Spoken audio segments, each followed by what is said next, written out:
Saudações e boas-vindas. Eu sou Mel Matsin, de aqui no Osset, Moanhabet. Muitas mais. Tatinguaco, muitas mais. Amélia, são muitas. Esta é mais uma sessão de Saiba Quem Você É, organizada pelo Osset Center. O Osset Center é um espaço criado para contribuir de forma sistemática, consistente e científica no autoconhecimento de pessoas africanas. E tem como língua oficial o português, né? Quer estejam no continente ou na diáspora. Este centro conta, para além destas sessões, com formações no campo de história, na cultura, nas artes, na espiritualidade, nas ciências africanas, e visa produzir e elevar o conhecimento científico sobre a África, contribuir para a proteção e apropriação do patrimônio cultural tangível e intangível e assim contribuir para a apropriação e ocupação de espaços. Em outras palavras, o Osset Center é um espaço onde tu podes aprender sobre ti mesmo. Aprender com conhecimento de causa para poderes tomar decisões informadas sobre a tua vida e da tua comunidade e do teu país e do teu continente. Se tu queres saber mais sobre o nosso trabalho, queres acompanhar mais o nosso trabalho, subscreve o canal e receberás atualizações em primeira mão. Ademais, segue-nos no Instagram de Osset Center e a mim em especial no TikTok. Estou lá como Mel Matsin. Convida outras pessoas a nos seguirem, a acompanharem os nossos trabalhos e assim juntos explorarmos esta questão de quem tu és. Sabes porquê? Porque disse que sozinho tu vais depressa, mas juntos vamos longe. Como nós, como africanos, queremos ir longe, é melhor que o façamos juntos. O tema de hoje é a Conferência de Berlim. A Conferência de Berlim e o seu impacto na tua vida como uma pessoa africana.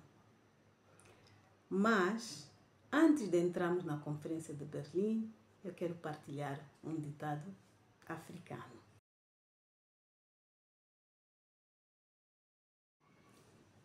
O conhecimento é como uma machamba. Se não for cultivado, não poderá ser colhido. Machamba, para quem não sabe, é um campo de cultivo onde produzimos alimentos.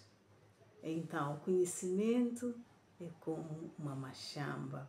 Se não for cultivado, nada poderá ser colhido. Este ditado fala-nos da importância de buscarmos conhecimento de forma incessante para que possamos colher resultados deste mesmo conhecimento. É verdade que não se pode saber tudo ao mesmo tempo. É verdade também que nem tudo se aprende numa escola formal. Mas, com os mais velhos, com as pessoas que trabalham com a área específica que nos interessa, e hoje em dia algumas coisas são aprendidas mesmo através da internet. Então, este ditado diz que se tu queres colher os frutos do conhecimento, tens que cultivá-lo. Sob o risco de ser mais um desses pseudocientistas, pseudo-sabedores que partilham coisas sem consistência, sem cabeça e sem terem provas do que falam.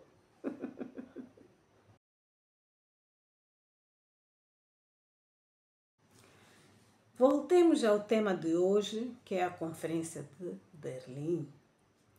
No final desta sessão, nós teremos abordado as razões da Conferência de Berlim, a sua organização, quem, onde, quando, os participantes e seus interesses, a questão da ocupação do continente africano antes desta conferência, o impacto imediato da conferência, o impacto a longo prazo e, finalmente, vamos explorar outros eventos similares. Mas, acima de tudo, o que eu quero é que esta conversa nos leve a refletir sobre esta conferência na nossa vida como pessoas africanas de fala portuguesa, como moçambicanos, etc, etc. Então, vamos a isso? A Conferência de Berlim teve início no dia 15 de novembro de 1884 e o seu fim no dia 26 de fevereiro de 1885. Portanto, durou um pouco mais que 3 meses. Ela foi composta por 14 países, divididos claramente em 2 partes. A primeira parte são os países que já tinham uma ocupação em África, que são Portugal, Inglaterra, França, Bélgica, Espanha e Itália. A segunda parte, que não tinham colônias, e vais-te perguntar então por que estavam na conferência, seriam os Estados Unidos, o Império Austro-Húngaro, talvez não saibas, a Áustria e a Hungria eram parte do Império, o Império Otomano, que é atualmente a Turquia, com vasto território, a Suécia e a Noruega, que também eram uma unidade, digamos assim, porque a Noruega era colonizada pela Suécia até 1905, com um intervalo em 1814, em que a Noruega estabeleceu a sua própria Constituição. O Império Alemão, sim, a Alemanha era um império, e a Dinamarca, a Holanda e também a Rússia. Então, estes são os participantes. Conforme podes ver, não tinha nenhum participante africano, não tinha nenhuma nação africana, não tinha nenhum representante de nações africanas, não tinha nenhum representante africano.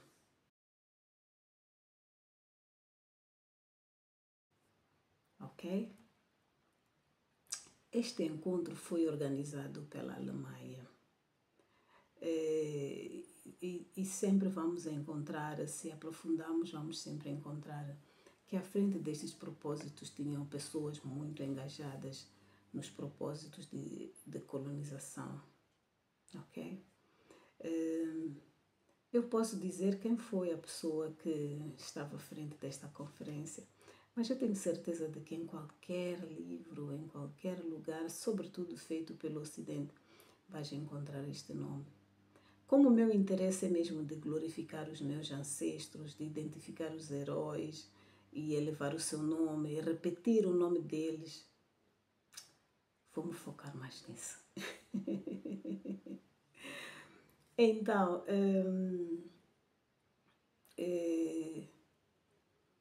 esta é a Conferência de Berlim, onde eu digo que os africanos não participaram e que foi promovida pela Alemanha. A gente se pergunta quais eram os objetivos desta conferência. Que nós, na escola, eu pelo menos aprendi que a Conferência de Berlim tinha como propósito a partilha de África. Mas, na verdade, a Conferência de Berlim tinha 3 objetivos. Tinha 3 objetivos, sendo que o primeiro e mais importante era o acesso e livre circulação nos territórios e rotas comerciais que já existiam, com primazia em relação à Bacia do Congo. Ok? Depois vamos ver o que é esta Bacia do Congo, que muitos podem confundir com o Congo, o território, o país Congo ou um dos países Congo. É que a Bacia do Congo era uma rota comercial. Nessa altura, no século XIX, Primeiro era uma rota de alimentos agrícolas e também do marfim. Mas depois ficou também de borracha, ok? E de pessoas sequestradas e vendidas para a escravatura, né? Esta escravatura que foi abolida em 1869, mas entretanto nós podemos ver que no território de Moçambique a escravatura durou, pelo menos em Inhambane, durou até 1922. As pessoas eram sequestradas e vendidas. Pronto, eu dizia que o primeiro objetivo era acesso e livre circulação nos territórios e nas rotas comerciais, em específico na Bacia do Congo. Também havia uma missão. Às vezes a gente ri, né?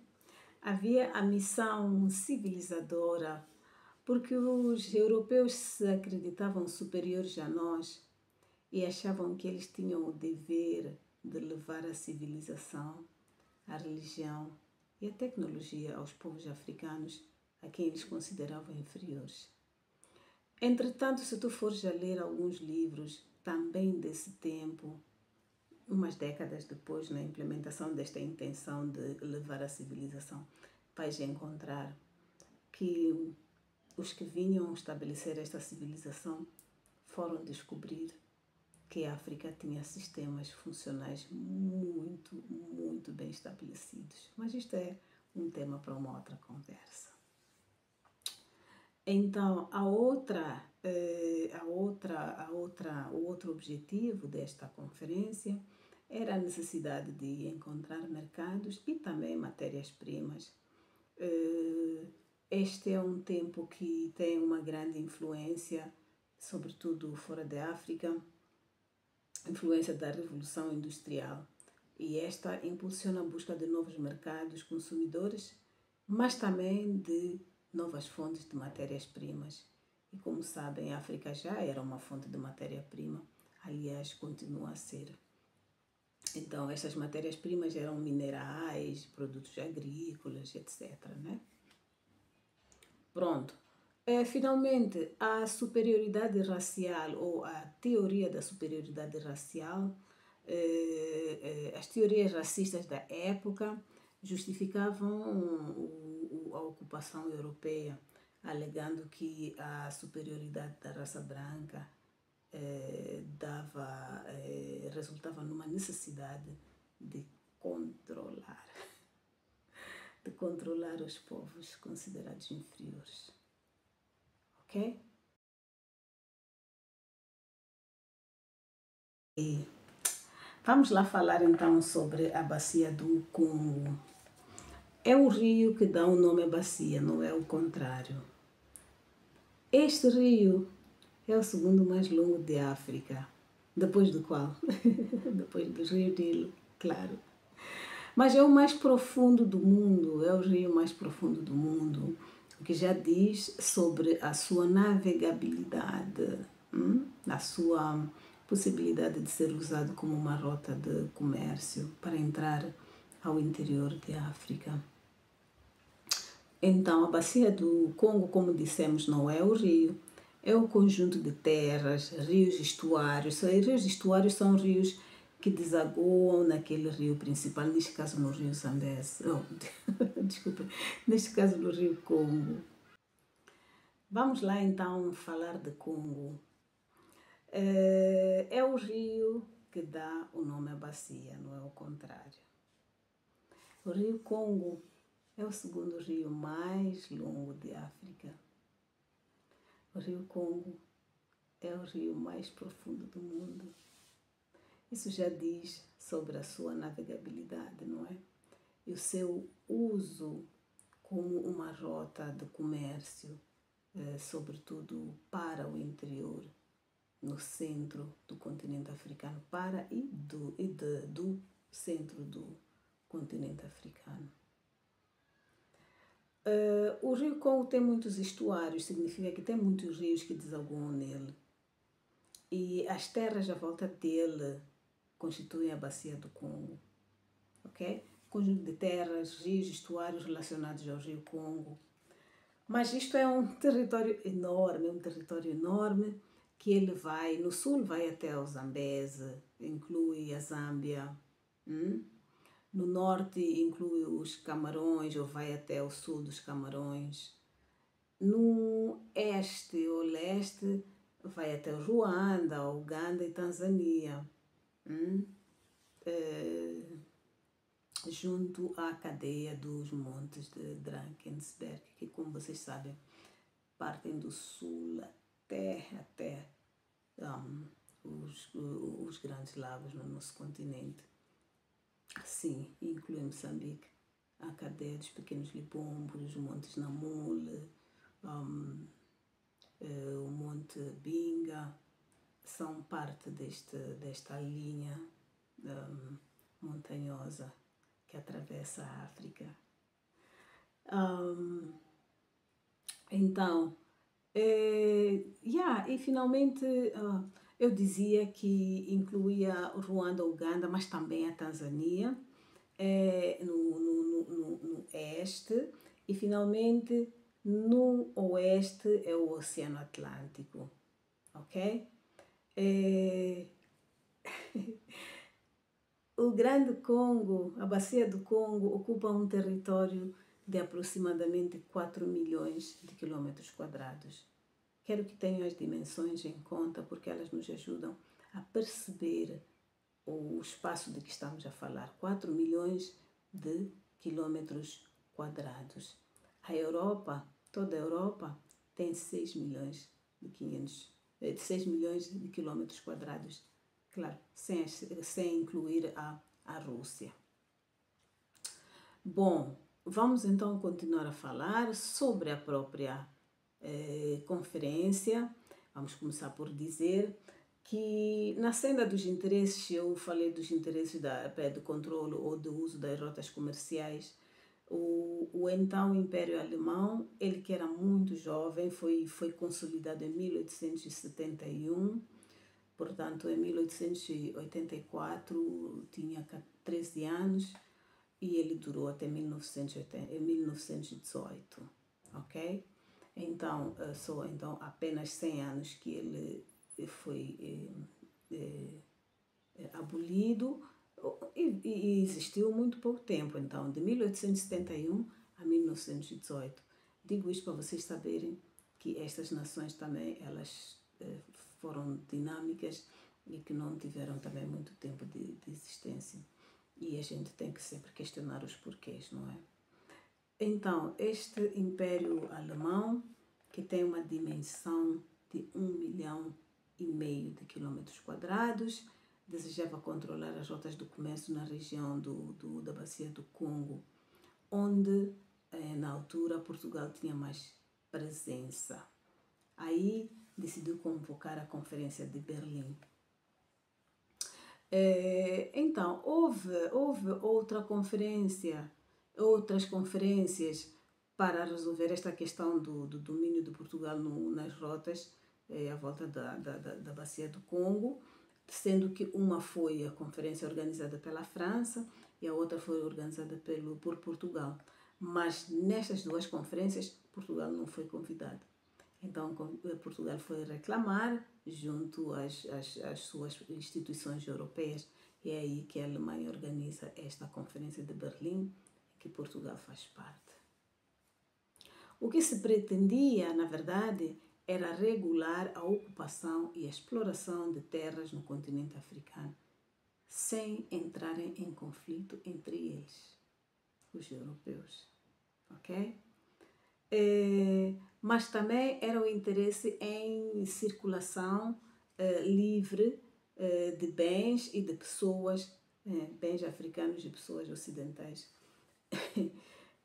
A liberdade de comércio e a circulação de mercadorias em certas regiões, como esta da Bacia do Congo, como dizemos, protegendo os interesses econômicos dos países europeus.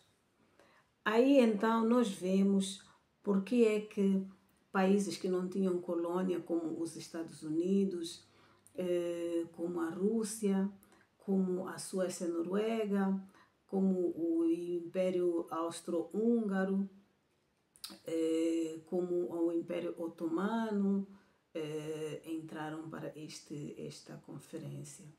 Eles tinham interesse em acesso a recursos e acesso a novos mercados, porque a indústria nas terras deles estava a desenvolver e eles precisavam de recursos e também mercados para colocar os seus produtos. Ok? Então, aqui falamos sobre este objetivo de entrar na bacia do Congo e sair, movimentar bens e fazer comércio que os participantes da Conferência de Berlim queriam, tendo culminado com um acordo de livre circulação. Ok?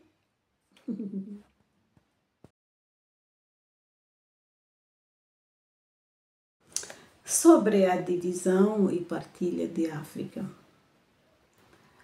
Antes desta Conferência de Berlim, as nações africanas tinham as suas fronteiras baseadas na cultura, na história comum e também nos elementos da natureza. Os rios eram usados muito para dividir as nações, para indicar as fronteiras entre as nações, as lagoas, as montanhas e outras formações naturais. Como sabemos, muitas nações iam se formando à medida que certos eventos assim o determinassem.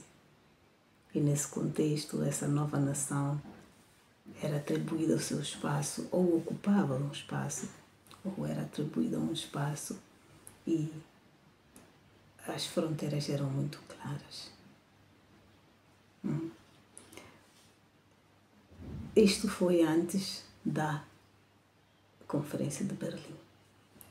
A Conferência de Berlim teve como resultado a divisão da África em 54 territórios que não tinham nada a ver com a cultura, a história das pessoas, os elementos da natureza, não tinham nada a ver.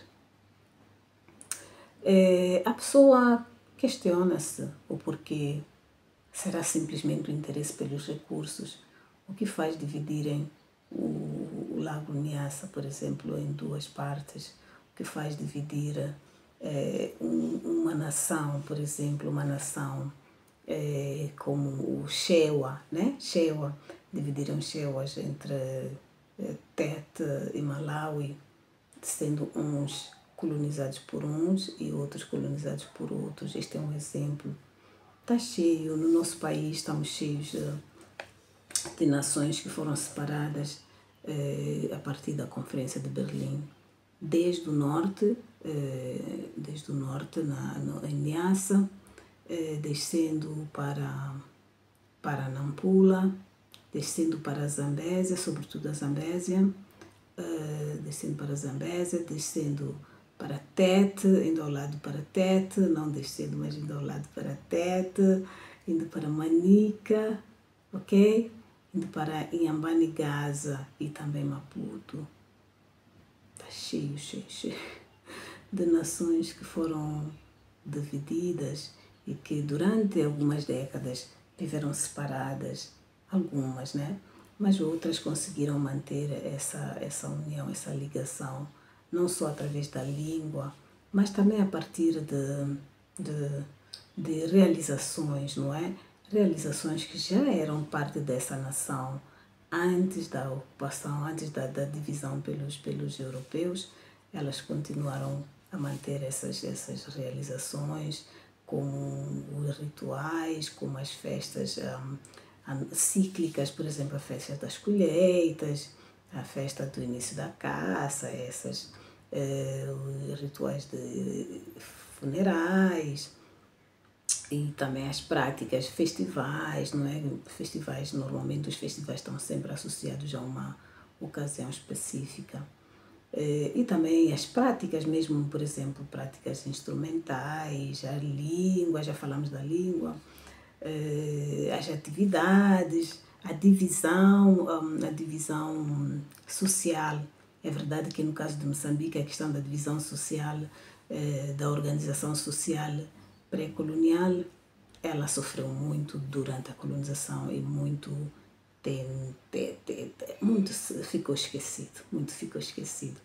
Mas então eu dizia que realizou-se a partilha da África sem se respeitar as fronteiras, a nossa cultura, o nosso interesse, os nossos objetivos, o nosso futuro, os nossos sonhos, as nossas famílias, os nossos projetos como africanos. Ok? Este é o ponto número 2 da Conferência de Berlim. O número 3 está relacionado com as instituições que foram criadas na Europa pelos europeus e também nos países interessados, que eram instituições com o objetivo de civilizar a África. Por favor, entendam, eu sempre digo civilizar com ironia, coloco entre aspas, este interesse de nos tornar outras pessoas. Então, este é o terceiro objetivo que foi alcançado pela Conferência de Berlim, porque justo depois dela vimos movimento maciço de pessoas com interesse, com financiamento, com recursos e com o mandato de vir a tornar os africanos algo que não eram. Ok? Basicamente deixarem para trás o seu conjunto de conhecimento, práticas e formas de fazer, de viver. Né? Finalmente vamos entrar no quarto ponto. Este quarto ponto, ele para mim é super fascinante, e é este da ocupação efetiva de África. Divididos os territórios, os países lá presentes decidiram que era importante se estabelecer uma regra que se chama a regra da ocupação efetiva. E esta tinha a ver com o fato de que, antes da Conferência de Berlim, era cerca de 20% de África que de fato estava a ser dominado pela Europa. Eram sobretudo os territórios do litoral, isso quer dizer ao longo da costa, enquanto que os territórios do interior, eles permaneciam com as suas organizações africanas, suas formas de organização, suas formas de vida, seus sistemas de organização africanos, não é? Na maior parte. Então, o que disseram, eles decidiram assim, que um país podia reivindicar um país africano se ele o ocupasse inteiramente. Ele não podia só dizer que ele reivindica tal país sem esta ocupação efetiva.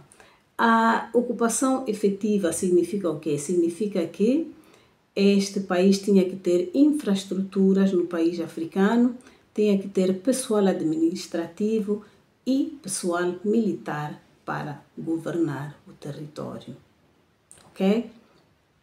Então, este princípio serve para legitimar a partilha de África e a sua colonização e exige que as nações europeias, neste caso, exibam autoridade e presença física, não somente uma reclamação de ocupação. Ok?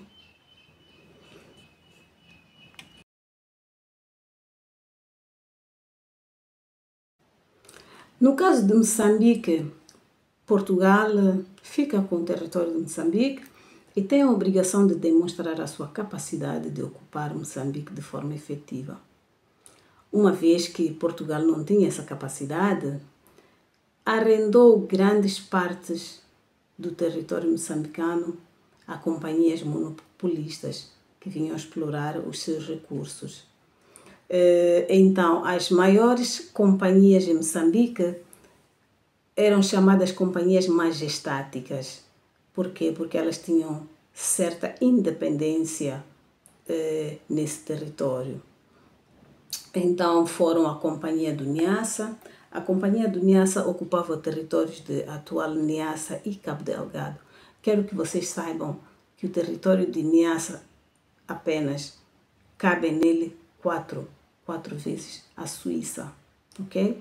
Então era Niassa e Cabo Delgado. Era uma companhia. Depois tínhamos a Companhia de Moçambique, que estava no centro, não é? E depois tínhamos a Companhia da Zambésia, que estava na Zambésia. Estas companhias, como eu dizia, detinham o monopólio de exploração das vastas regiões do território e também recebiam muitos direitos sobre a terra e os seus recursos. Dados por quem? Por moçambicanos? Por africanos? Não, por Portugal. No entanto, a ocupação efetiva e total de Moçambique, eu quero que saibas isto. A ocupação efetiva e total de Moçambique, ela culminou com o que dizem que é a ocupação do reino Barué. Eu nem sei se diz Barué ou é Barué, né? É Manica. É Manica, mais concretamente no que é hoje o distrito de Catandica, por Portugal. Ok? Este processo de ocupação e anexação de Barué, do reino de Barué, foi o último, é considerado o último processo de anexação e ocupação de reinos e territórios em Moçambique, e este deu-se em 1902. No entanto, entre 1917 e 1918 até 1920 foi quando de fato Portugal conseguiu controlar a revolta de Barué, que foi organizada pelos próprios chefes de Barué, as suas instituições, os seus líderes africanos de Barué, do reino de Barué. Então, eu fico sempre a me perguntar, será que alguém sabe que os seus ancestros, seu avô, porque foi em 1920, né? É avô e máximo seu bisavô esteve nesta revolta de Barué para tirar os portugueses do nosso território moçambicano. São ancestros de alguém. Alguém devia estar orgulhoso dos seus ancestros e nem sabe porque não conhece a sua história. Alguém descende de guerreiros, ou de reis, ou de trabalhadores intensos, de pessoas que criam desenvolvimento, que criam progresso, pessoas que guardavam conhecimento local, pessoas que conservavam as práticas de cura, as práticas de crescimento, as práticas de ensino. Há pouco mais que 100 anos. E nós aqui não sabemos. É por isso que eu sempre digo que temos que saber quem nós somos para podermos saber para onde é que nós vamos. Eu dizia que o estado de Barué tinha como interesse e objetivo expulsar os portugueses das várias regiões de Barué e do centro de Moçambique, motivados pela opressão e pelo recrutamento forçado de camponeses. Ok? Vamos continuar? É que chegamos a esta parte aqui que me apaixona. Como moçambicano, como africana, como talvez uma pessoa de Manica, uma pessoa de Barué, uma pessoa de Catandica. O que é que tu pensas disto? O que é que te faz sentir saber isto? Mas como moçambicano de uma forma geral, o que é que te faz sentir saber que a colonização de Moçambique começou assim há 500 anos atrás, mas só se completou há 100 anos atrás? e pouco depois, décadas depois, foi a independência de Moçambique. Ok? O que é que isso te faz pensar? E falando de revoltas contra o domínio colonial português, quantas outras revoltas tu conheces como moçambicano? Eu quero que procures saber sobre a revolta de Mussuril, sobre os Namarrais, sobre a Batalha de Colela, sobre os Majaias, sobre Matijana. Quero que tu explores os Ashikunda na Zambésia, só para te dar exemplos de heroísmo, de decisão, de busca de independência contra o colonialismo e a ocupação portuguesa. A minha pergunta é sempre esta: como vamos aprender dos nossos ancestros se nós não os conhecemos e não sabemos o que eles fizeram? Não sabemos da sua heroicidade. Muitos de nós só sabem até o nome do pai e da mãe, dos avós, não sabem mais. E não sabem o que é que estes ancestros fizeram. Pronto, isto era mesmo uma provocação, assim que estamos a aproximar-nos do fim desta sessão.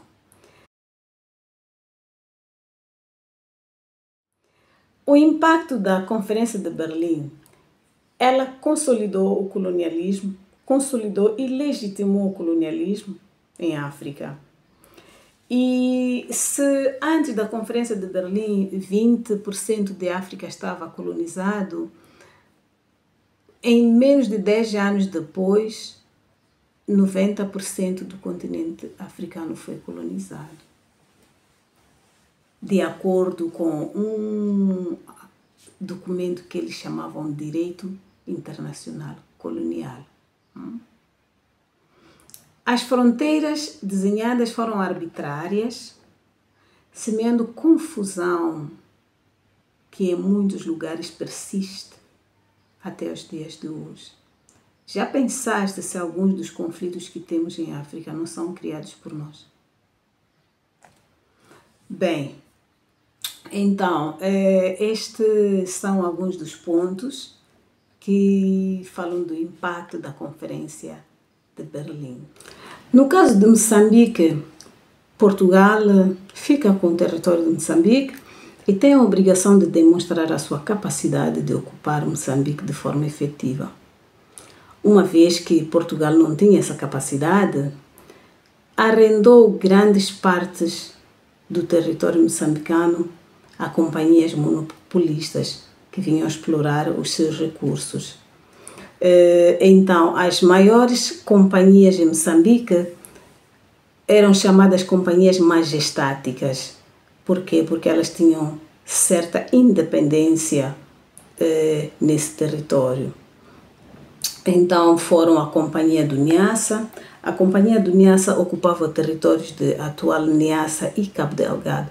Quero que vocês saibam que o território de Niassa apenas cabe nele quatro vezes a Suíça, ok?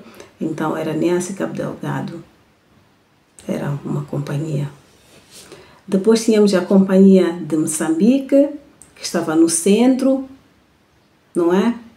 E depois tínhamos a Companhia da Zambésia, que estava na Zambésia.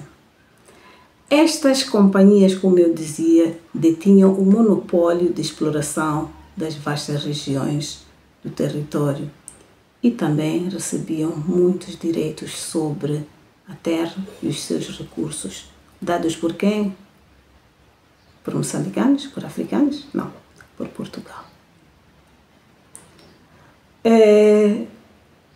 No entanto, a ocupação efetiva e total de Moçambique, eu quero que saibas isto.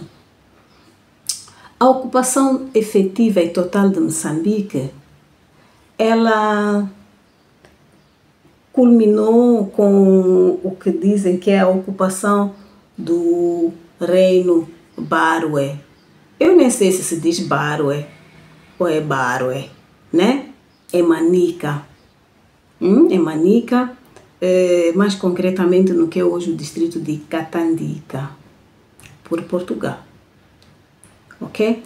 Este processo de ocupação e anexação de Barwe, do reino de Barwe, foi o último, é considerado o último processo de anexação e ocupação de reinos e territórios em Moçambique, e este deu-se em 1902.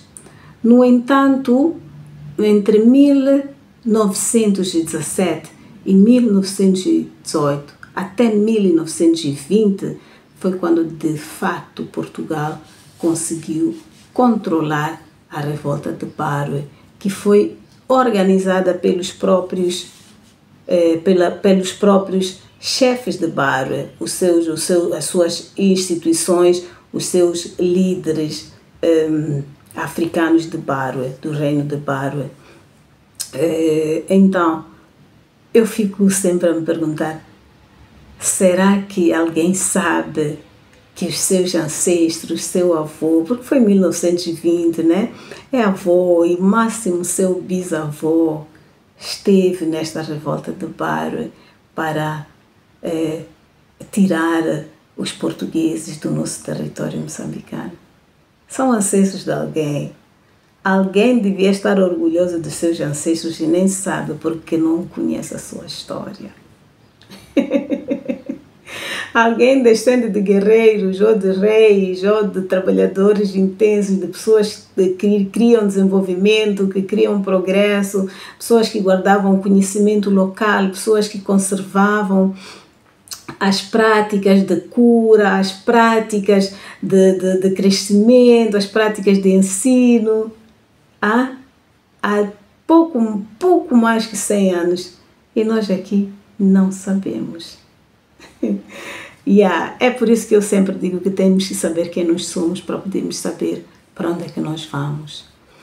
Eu dizia que o estado de Barwe tinha como interesse e objetivo expulsar os portugueses das várias regiões de Barwe e do centro de Moçambique, motivados pela opressão e pelo recrutamento forçado de camponeses. Ok? Vamos continuar? É que chegamos a esta parte que me apaixona. Como moçambicano, como africana, como talvez uma pessoa de Manica, uma pessoa de Barwe, uma pessoa de Catandica. O que é que tu pensas disto? O que é que te faz sentir saber isto? Mas como moçambicano de uma forma geral, o que é que te faz sentir saber que a colonização de Moçambique começou assim há 500 anos atrás, mas só se completou há 100 anos atrás. E pouco depois, décadas depois, foi a independência de Moçambique. Ok? O que é que isso te faz pensar? E falando de revoltas contra o domínio colonial português, quantas outras revoltas tu conheces como moçambicano? Eu quero que procures saber sobre a revolta de Mussuril, sobre os Namarrais, sobre a Batalha de Colela, sobre os Majaias, sobre Matijana. Quero que tu explores os Ashikunda na Zambésia, só para te dar exemplos de heroísmo, de decisão, de busca de independência contra o colonialismo e a ocupação portuguesa. A minha pergunta é sempre esta: como vamos aprender dos nossos ancestros se nós não os conhecemos e não sabemos o que eles fizeram? Não sabemos da sua heroicidade. Muitos de nós só sabem até o nome do pai e da mãe, dos avós, não sabem mais e não sabem o que estes ancestros fizeram. Pronto, isto era mesmo uma provocação, assim que estamos a aproximar-nos do fim desta sessão. O impacto da Conferência de Berlim, ela consolidou o colonialismo, consolidou e legitimou o colonialismo em África. E se antes da Conferência de Berlim 20% de África estava colonizado, em menos de 10 anos depois, 90% do continente africano foi colonizado. De acordo com um documento que eles chamavam de Direito Internacional Colonial. As fronteiras desenhadas foram arbitrárias, semeando confusão que em muitos lugares persiste até os dias de hoje. Já pensaste se alguns dos conflitos que temos em África não são criados por nós? Bem, então, estes são alguns dos pontos que falam do impacto da Conferência de Berlim, ok? Eu costumo dizer que há muita coisa que está escondida nos livros. Hoje em dia, com as internets, é muito fácil encontrarmos informação que não é verdadeira e abraçarmos. Pode ser igual e até pode ser pior do que não saber nada, porque quando sabes a coisa errada, pensas que sabes, mas não sabes. Eu quero agora partilhar um livro que espero que tu possas aceder. Este livro está em inglês, mas eu vou apresentar em português, ok? Como a Conferência de Berlim se agarrou à África. O que os africanos devem fazer. Este é um livro de Nkwasi Mango, um autor, filósofo, historiador, que analisa os efeitos negativos persistentes da Conferência de Berlim sobre o desenvolvimento de África, o colonialismo e os correntes conflitos internos. O livro argumenta que as fronteiras artificiais e as estruturas coloniais impostas durante a conferência criaram problemas contínuos de dependência e divisão, e clama então pela unidade africana e pela rejeição do legado colonial para podermos então alcançar a verdadeira independência e prosperidade no continente e como africanos. Ok? Então, muito obrigada. Nós vamos falar a próxima. Já sabes, subscreve, segue o Set Center no Instagram, segue-me no TikTok e vamos conversar. Aqui tu podes deixar teus comentários, podes deixar tuas perguntas, podes deixar tuas sugestões e nós vamos continuar com esta senda de procurar saber quem nós somos. Ok? Muito obrigada e até a próxima.